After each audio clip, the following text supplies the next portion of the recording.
So you said you lost the farm in 1934. 34, Was yeah. there one incident or one particular, the bank called the note? Oh, or was yeah, there no. some kind of... We were so deep in debt that there was no way you could salvage that. It was, well, everybody else was also broke.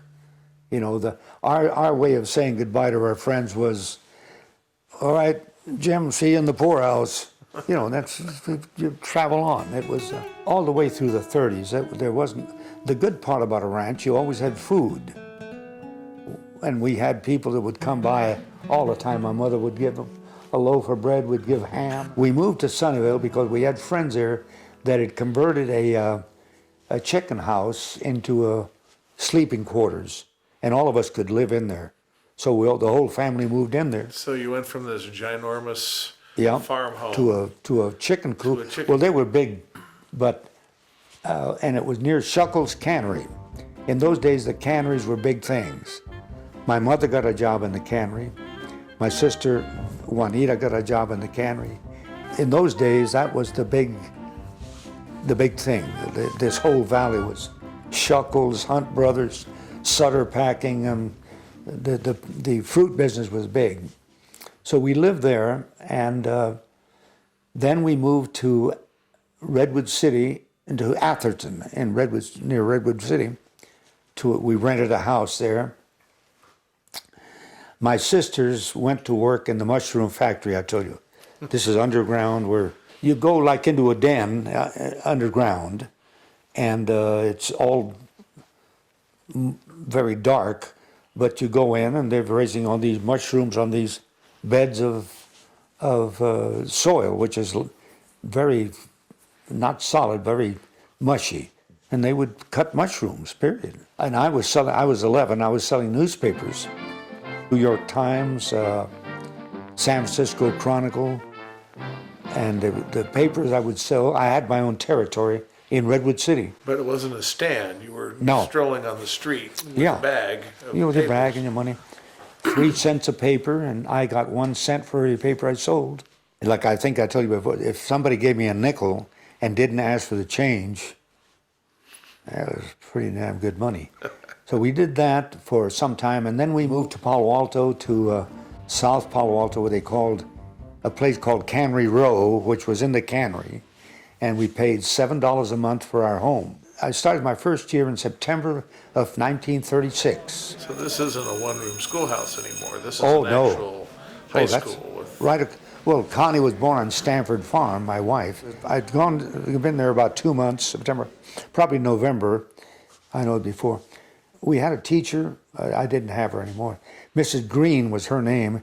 She gave me a segment to read, and I remember it was some Shakespearean passage, which is not easy to read. No. Even if you read. But I always, for whatever reason, I was always able to read well. Well, Mrs. Green hands me this passage, and I forget what it was.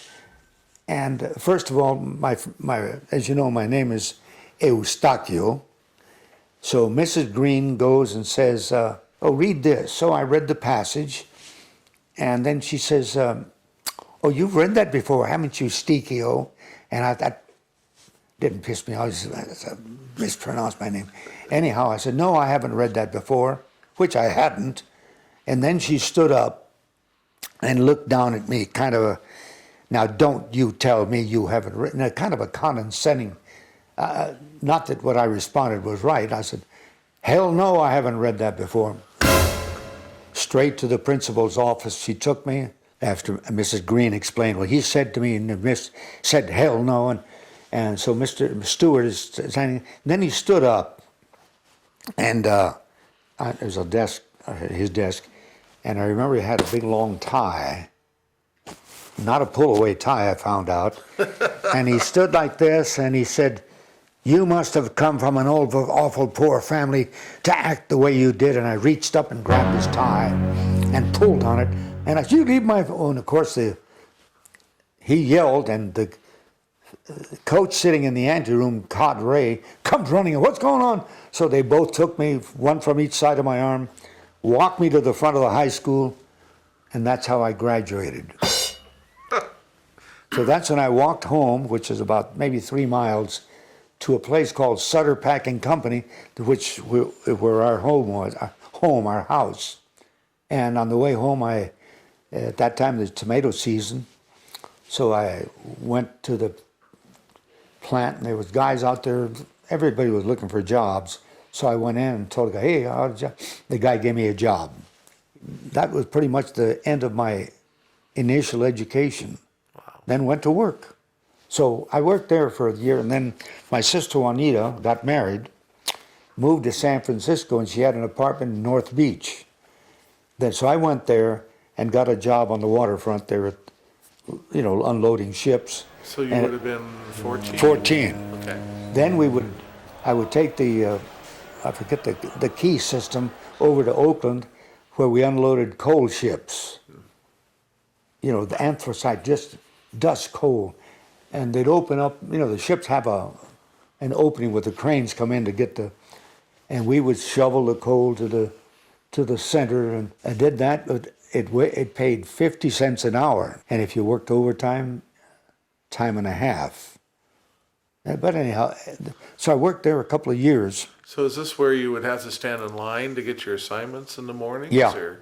We had a dispatcher, sort of a wire cage in the middle of this huge building. The guys knew what jobs were good. If the job involved having to go out because it was ammunition, they didn't like banana boats because of the bugs and the spiders. I'd be unloading bananas, and the foreman would say, I'm keeping an eye on you, young fellow. And I translated that to me, but damn, I'm a hell of a good worker. Anyhow, I would take anything. And one day, after I'd been working there unloading bananas and whatever it was, a job came up for Philip Morris Cigarettes, Liggett Myers, on 4th and Brannan in San Francisco, for a temporary 6-month job as a shipping clerk. And I'll tell you, there must have been 20 guys immediately lined up. So, of course, I got up too, but I was way at the back of the line. And the dispatcher, a guy in the window, lifts the window, he pulls out, he said to me, Kurt, come on up here. And all these guys are bitching, hey man, I'm in front of... And I got the job. When they reached a certain, you take the